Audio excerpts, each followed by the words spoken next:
Hello class, I welcome you again to our YouTube channel. As you know well that we have started our video series.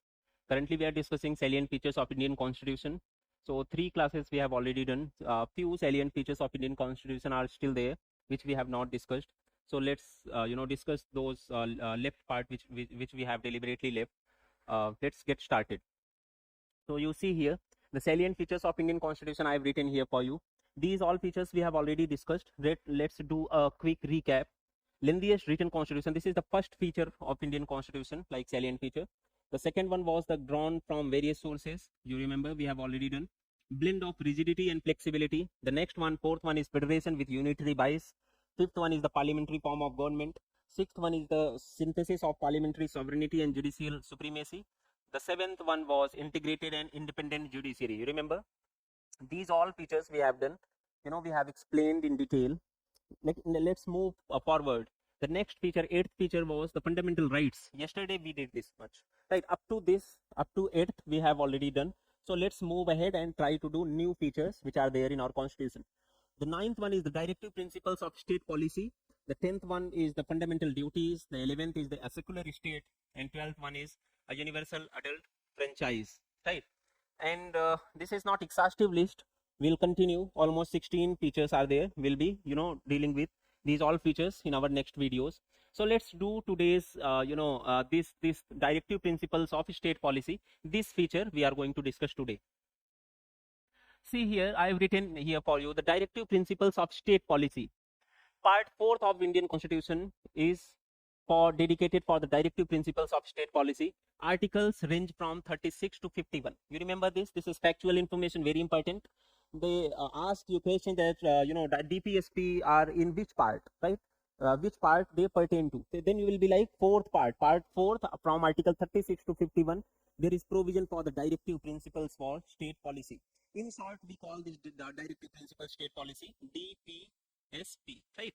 Directive principle for state policy.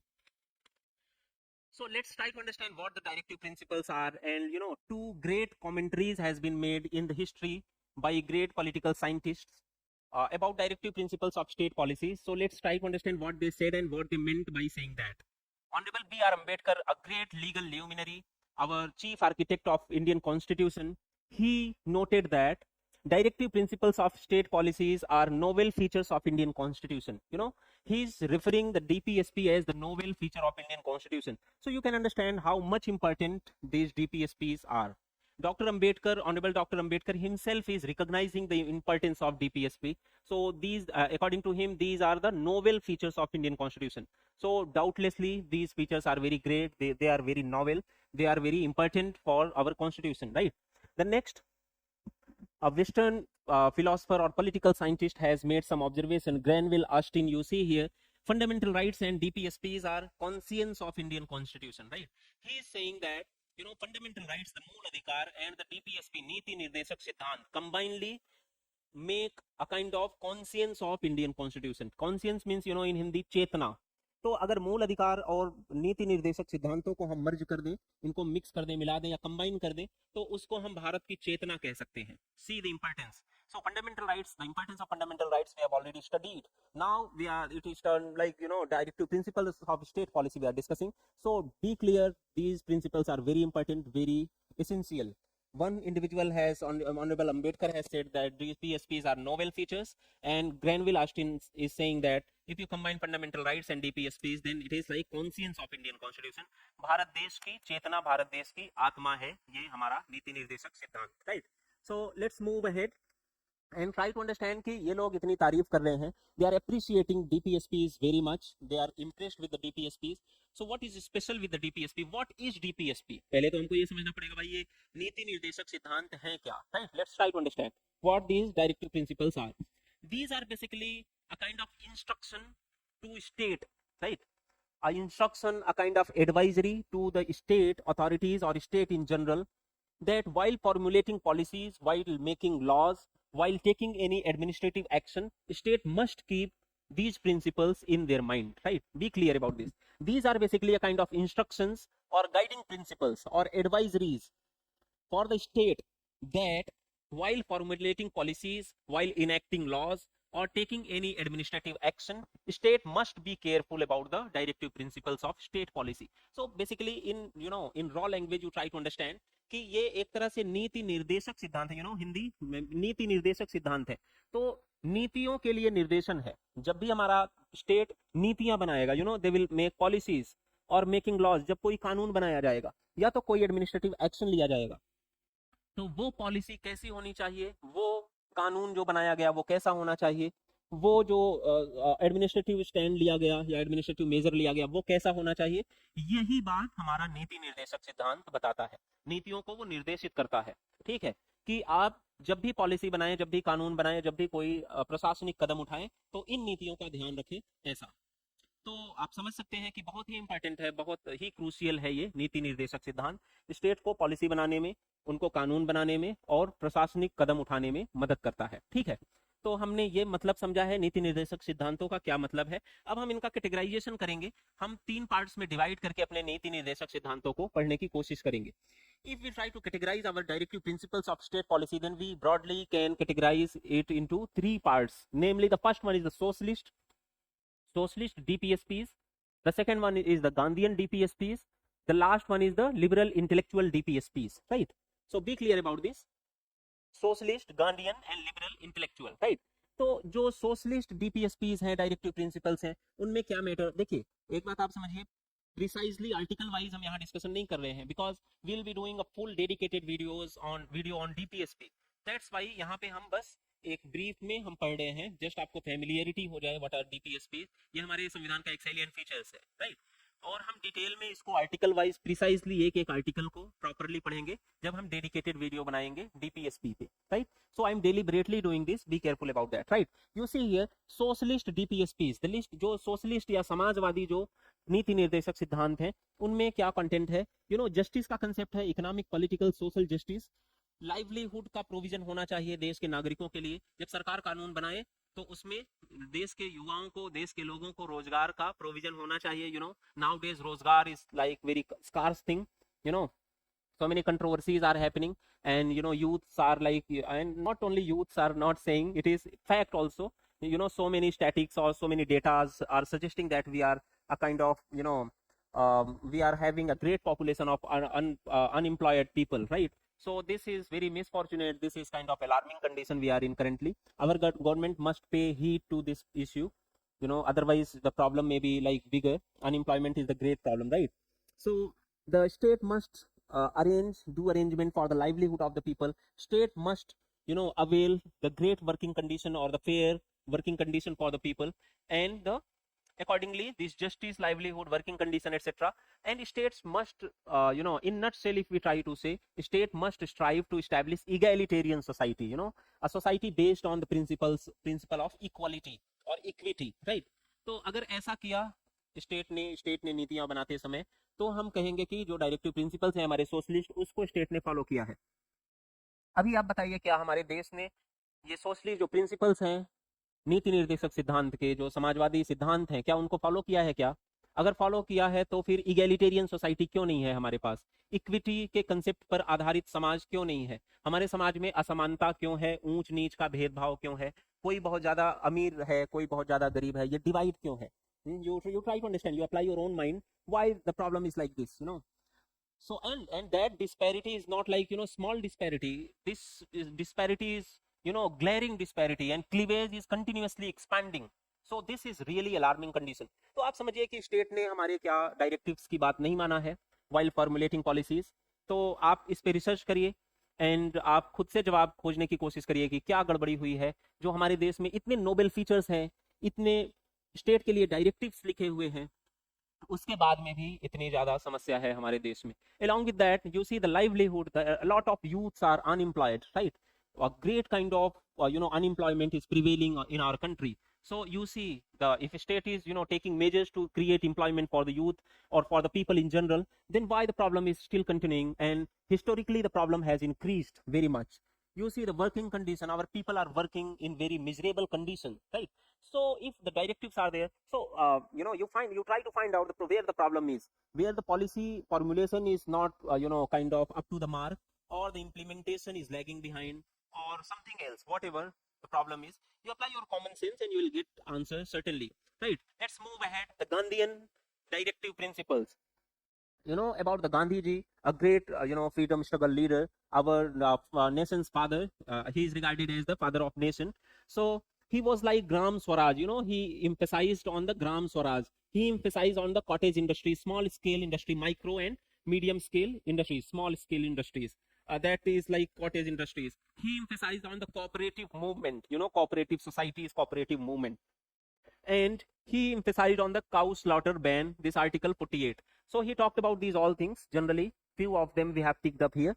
So you see, these concepts are doubtlessly very great. You know, cooperative industry, this concept emphasizes, or if we apply properly this concept, then it is like, you know, हम आत्मनिर्भर बन सकते हैं, जो हमारी सरकार आज के दिनों में आत्मनिर्भरता की बात कर रही है. बट आई एम सॉरी कि वो सिर्फ बात ही करते हैं, या थोड़ा बहुत कुछ काम किया है उन्होंने. गांधी जी ने इतने टाइम के पहले ही कॉटेज इंडस्ट्री को या कोऑपरेटिव्स को प्रमोट करने की बात किया था. अगर हमारी पॉलिसी फॉर्मुलेशन में और हमारे एग्जीक्यूशन पार्ट में, एडमिनिस्ट्रेटिव मेजर्स में इन बातों का ध्यान रखा गया होता, देन आज हमको ये आत्मनिर्भरता की बात ना करनी होती, हम ऑलरेडी आत्मनिर्भर हो चुके होते. So those things are misfortunate, but we should not leave hope. हम ऑप्टिमिज्म में भरोसा रखते हैं, ऑप्टिमिस्टिक है. जो पहले नहीं हुआ वो अभी आगे होगा, या अभी हो रहा है कुछ ज्यादा कम करके. ठीक है. Next one is the liberal intellectual. कुछ लिबरल इंटेलेक्चुअल डायरेक्टिव्स हैं हमारे संविधान के अंदर. You know, uniform civil code, UCC. Agriculture diversification, you know, agriculture में पोल्ट्री, फिशरी, एनिमल हस्बेंड्री, इन चीजों को प्रमोट किया जाए. टू प्रोटेक्ट आवर मॉन्यूमेंट्स, जो हिस्टोरिकल हमारी बिल्डिंग्स हैं, मॉन्यूमेंट्स हैं, जो आर्किटेक्चर्स हैं, उनको प्रोटेक्शन करने का प्रोविजन होना चाहिए. Separation of judiciary from executive, जो न्यायपालिका है उसको कार्यपालिका से सेपरेशन किया जाना चाहिए, डिमार्केशन होना चाहिए. The next one is international peace and harmony. I have written here for you, international peace and harmony. हमको ऐसी पॉलिसीज बनाना चाहिए, ऐसे मेजर्स लेने चाहिए कि international peace and harmony, international cooperation, coordination maintain रहे, और वैश्विक स्तर पर दुनिया में कहीं भी टर्बुलेंस ना आए, डिस्टर्बेंस ना आए. हमारे पार्ट से हमको कोशिश करनी है कि शांति बनी रहे. तो हमने देखा ये 3 पार्ट्स में हमने कैटेगराइज किया है directive principles of state policies को, और ये हमने कैटेगराइजेशन पढ़ लिया. अब हम पढ़ने जा रहे हैं what are the sanction behind these, you know, directive principles of state policy, whether they are enforceable or not enforceable, right? You see a sanction I have written here for you, they are non justiciable in nature, right? What it means by the this terminology, non justiciable in nature, you know well. While understanding fundamental rights, I have told you fundamental rights are justiciable in nature. Justiciability simply means if and when they are violated, like your fundamental rights are violated, you can seek the grievance redressal, you can seek the enforcement directly from the Supreme Court or the High Courts, right? So that's why we call the fundamental rights are justiciable. Their enforcement is guaranteed by the Constitution itself. On the other hand, contrary to that, our directive principles are non-justiciable in nature, right? You understand? Now you can understand why we failed miserably on various fronts, on employment fronts, on the development front, right? You can understand how we have formulated our policies, because these are non-justiciable in nature. When state fails to follow the directive principles of state policies, to incorporate these principles in the policy making, in the law making, or in taking any administrative action, you cannot go to the court and ask court that no, see, the state is not following the directive principle, because they are non-justiciable. So their enforcement depends on the choices of the government, and what the government is elected by the people. So the real sanction are the people's choice, people's mandate. If some measure is very populist and people support that issue, then obviously the political parties or party in power particularly shall support that issue, and they will incorporate that particular issue in the law making, in the decision making, in taking any administrative action, right? So be clear, these are non-justiciable in nature. You cannot go to the court and ask for the enforcement. It is not like that. On the other hand, fundamental rights are justiciable in nature. If and when they are violated, you can directly go to the Supreme Court by virtue of Article 32, and you can directly go to the High Courts by virtue of Article 226, right? So 32 and 226. So these are non-justiciable. Our framers of our constitution has raised some points that why they did not provide sanction or the constitutional sanction for the directive principles of state policy. Because when we started studying the directive principles, then we were thrilled that these are noble features. They are great kind of features. to advise our government to take measures. But when we came to know that, these are non-justiciable in nature, then we are like hopeless. We are disappointed, really, right? Because if something is non-justiciable, it is up to the choices, likes and dislikes of the political party in power. Then okay, it is up to them, and how effectively they have implemented these policies. Well, otherwise our today's scenario would have been different altogether, right? So some logic or some kind of argument is being putting forwarded. You see here, resources.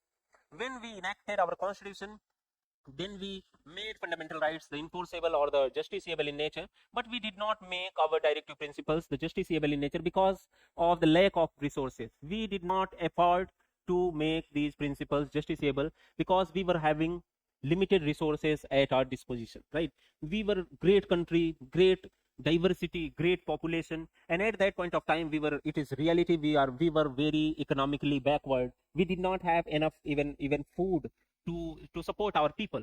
So in those circumstances, if we would have given legal sanction or the constitutional sanction to the directive principles also, then these principles, the application of or implementation would have been very difficult, challenging, right? That's why we left these principles as non-justiciable only, and we hoped, our forefathers, the constitution framers, they hoped that with the passage of time, when resources will be like permitting, or the resource, our affordability will increase, then gradually these directive principles will become enforceable or the justiciable. So now the government must take call. We are no more a poor country, we are well-to-do country, we are doing great, we are becoming third largest economy, despite the fact that most of our population or majority of our population is living below poverty line. So see the problem, we are third great country, economically we are doing well, we are faring well, and at the same time you see across the India there is abject poverty. People are living in very deprivable condition, they are deprived, deplorable condition they are living in. So where is the problem? See, the distribution of resources are the problem. This prosperity, this wealth is accumulated by a few members of society.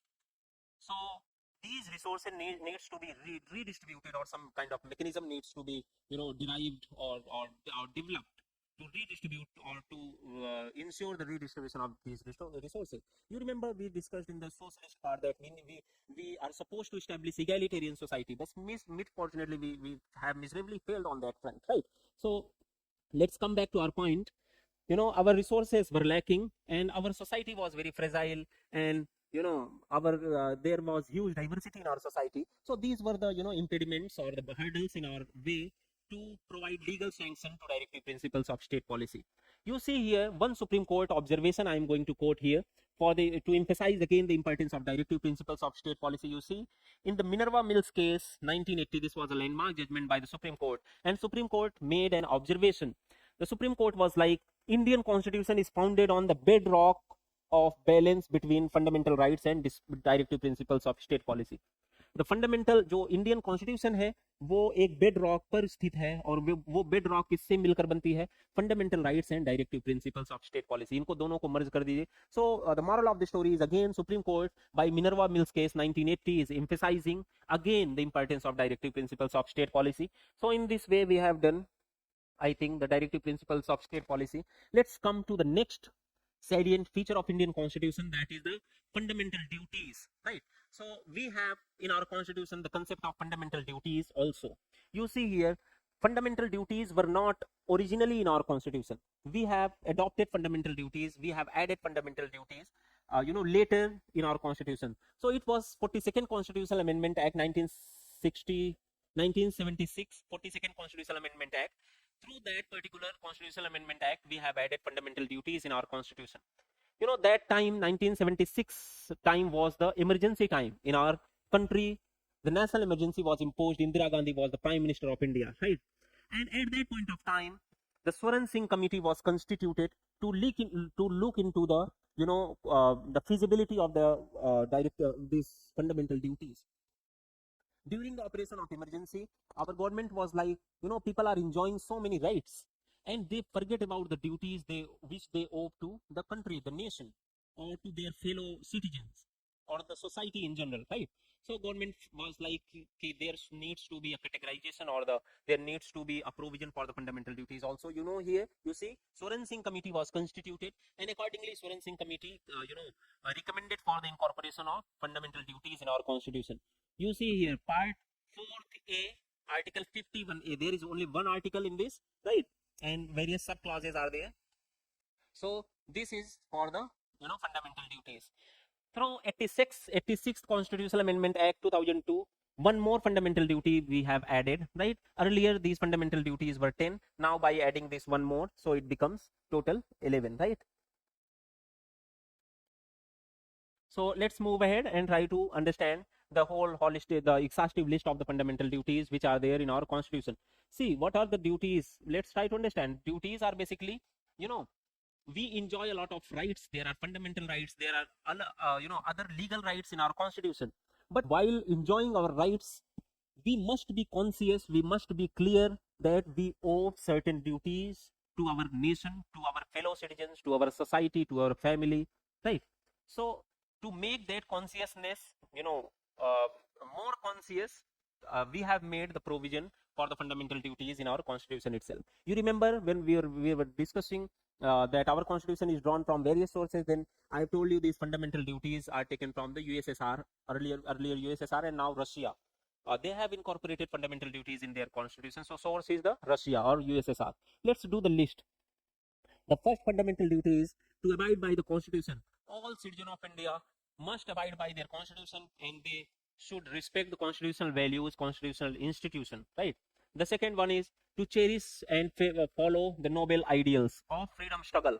We are supposed to cherish and follow the noble ideals and the heroes, national heroes who led the freedom struggle, and the ideals, the principles which eventually liberated our country. We need to cherish. What are those ideals? Satya, ahimsa, and non-cooperation. These were the fundamental ideals through which we got liberation, freedom, right? So we need to cherish and follow those all ideals or principles. The third one, to uphold and protect sovereignty, unity, and integrity. We all citizens should protect and uphold the unity, integrity, and sovereignty of our country. Sovereignty we need to maintain. We need to spread brotherhood, communal harmony, and in this way we'll be able to protect the sovereignty, unity, and integrity of our nation. Next one, to defend country and render services when called upon to do so. In emergency conditions, when state calls upon us to render military services or whatever services for the nation's integrity, to ensure nation's integrity, unity, and sovereignty, then we must be ready to render services to our nation, right? And there should not be any doubt. Yes, we are patriotic enough that we are always ready to even give supreme sacrifice for our country. Our country is great, and there is nothing more important than our nation, our country, right? So we are patriotic people, and I believe each and every individual of our country is patriotic enough, as I am, right? Or as you are. The next one is, to promote harmony and spirit of common brotherhood, renounce practices derogatory to the dignity of women. We are supposed to promote harmony and brotherhood in our society. This the fundamental duty is very important here, at least now, because nowadays our communal harmony is getting disturbed.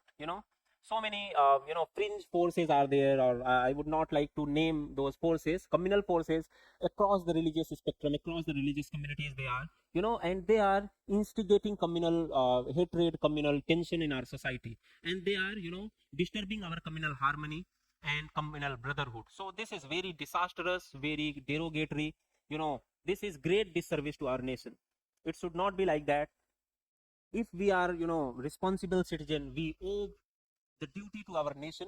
Then what we are supposed to do? We are supposed to spread harmony and brotherhood in our society. So the people, you must be knowing several people who don't believe in this concept, who are like, no, some communities, the alien community, they needs to be expelled from the society, from the country. They needs to be discriminated against, or some caste group, some community, some religious community, linguistic community. So there are people amongst us also, they are thinking like this, and at the same time they are proclaiming that they are great nationalist, they are great patriot. So how it is possible? You see, the fundamental duties themselves are clearly saying that, you know, if you are not promoting harmony, if you are not promoting brotherhood, if you are not promoting the communal harmony in our society, you are not, you know, helping the state to establish tranquility in our society, then you are doing disservice to our society. You are not fulfilling your duty which you are supposed to fulfill, right? So now you can say that they are actually not, you know, patriots, but they are doing disservice to the nation. I'm not saying they are traitors, this is harsh word, they are our own people, but they are doing great disservice to the nation. Okay, let's move ahead. And at the same time, we are supposed to renounce the derogatory practices which are, you know, which compromises with the dignity of the women. We must respect women. Women are the, you know, great population of our country. They are, you know, they are the individuals like us only. They are not different. So we must respect women. We are not supposed to you know, insult women. We are not supposed to hurt their dignity. We must respect their dignity, their individuality, their freedom, their liberty, everything, right? Their choices, their likes and dislikes, whatever. Next one is to value and preserve rich heritage and composite culture of our country. To value and protect the rich heritage which our country has. You know, historically, our country is not like a new country, new civilization. We are a very great and old civilization, right? So we are supposed to protect that heritage, that, you know, that history, that historical, you know, our treasure we need to preserve. And composite culture of our society, or of our country. What is composite culture? You know, today you look around yourself, and you'll be surprised, people are not talking about the composite culture, they are talking about the one culture, you know, uniformity across the India, that there needs to be lingual uniformity, cultural uniformity, religious uniformity, right? You know, so many people say, and misfortunately those people are in power nowadays, you know, who are proclaiming to establish uniformity across the, you know, food habits, across the dresses, across the language, across the religion, everything. So, and on the contrary to that, contrary to their opinion, our constitution, the fundamental duties are saying something different. We must protect and preserve and value our composite culture. Our composite culture is not like one culture.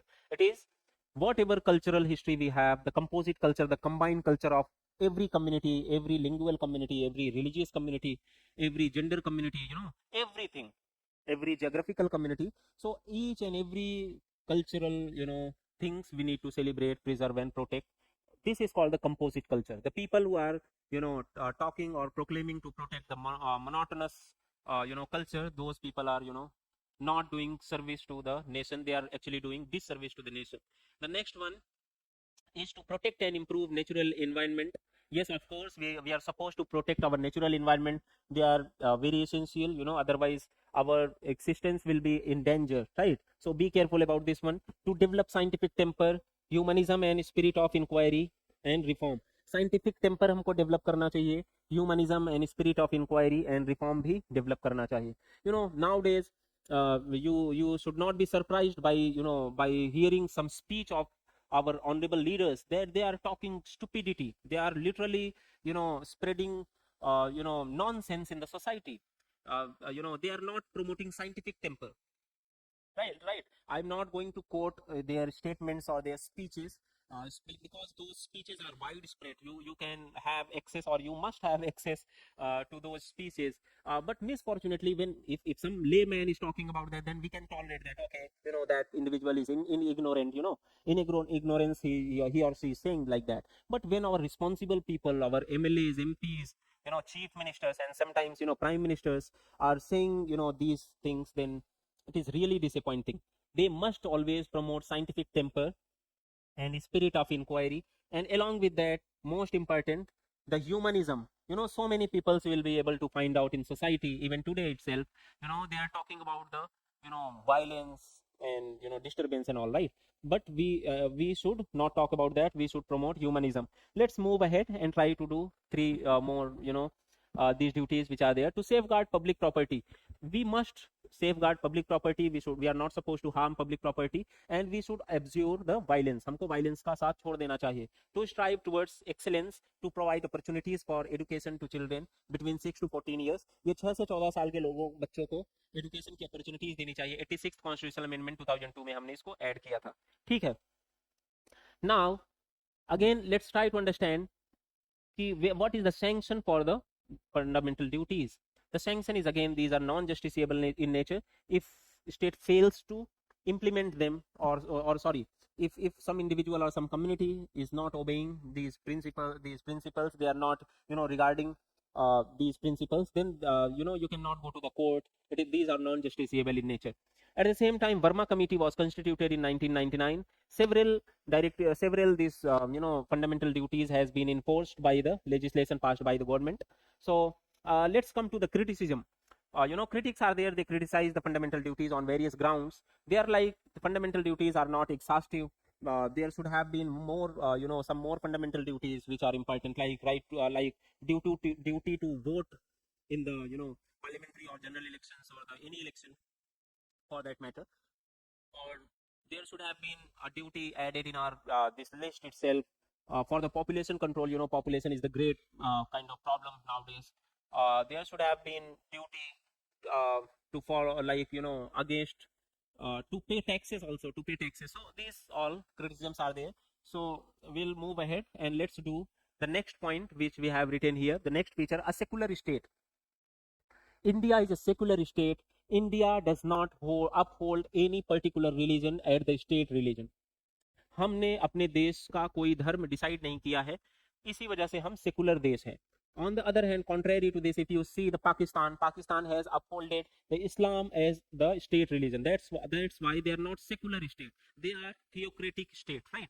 तो हम एक secular या धर्म निरपेक्ष देश है, because we have not upholded any particular religion as the state religion, right? So I've written here for you, you see. And let's try to understand which kind of secularism we have. If we talk about secularism literally means there needs to be separation between state and religion. State and religion के बीच में कोई connection नहीं होना चाहिए, मोटी दीवार होनी चाहिए, right? There should not be any connection between the state and religion. This concept is like Western secularism concept. There should not be any kind of relationship, coordination, cooperation, nothing, or interference, nothing between the state and religion. State and religion is the private affair of individual. People are supposed to practice their religion at their place, at their comfort. State has nothing to do with the religion. This is the Western concept of secularism. Clear cut demarcation is there. So Western concept of this concept is also called as the negative concept of secularism. And on the other hand, we also follow the concept of secularism, but we follow the positive concept of secularism. So let me explain what is the positive concept of secularism.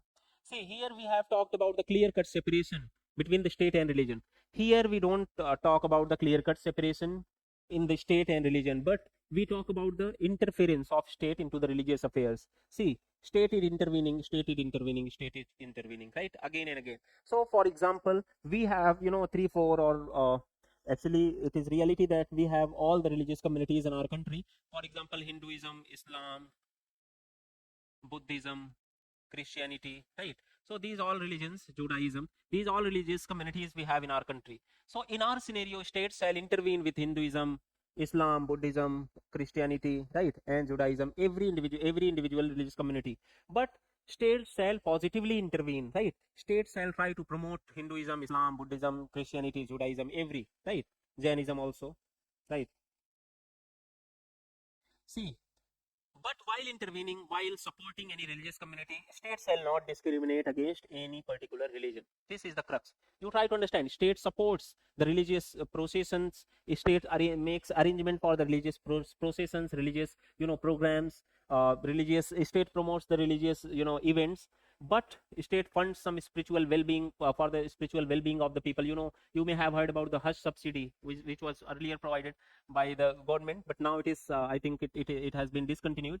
And you may have heard, you must have heard about the great Kumbh Mela, which is organized at the Sangam.